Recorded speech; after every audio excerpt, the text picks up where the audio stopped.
Duha ka pagtuo, duha ka pagsali, usa ka entablado, o usa ka hagit.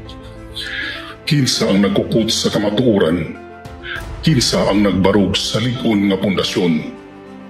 Ang Lay Catholic Apologists or LCA nagpresentar ang dako nga debate. Ang hagit nga gipahamtang, unang tema, pamatud-an ko nga ang simbahang Katoliko Romano gitukod sa tinuod nga Kristo sa Biblia, sumala sa Biblia ug mga standard nga referensya. Ang afirmatibo gikan sa Lay Catholic Apologists. Ang negatibo gikan usab sa Seventh-day Adventist Church.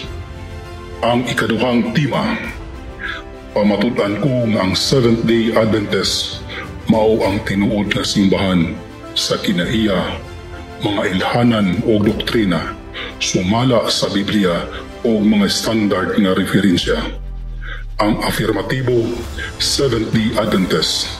Ang negatibo, Lay Catholic Apologist. Ania na ang panahon sa pagpanalipod sa kamatuoran. Kinsa ang mudaog ning panagsangka sa doktrina ug pagtuo. Saksihi ang bangga sa mga katarungan ug pagtuo.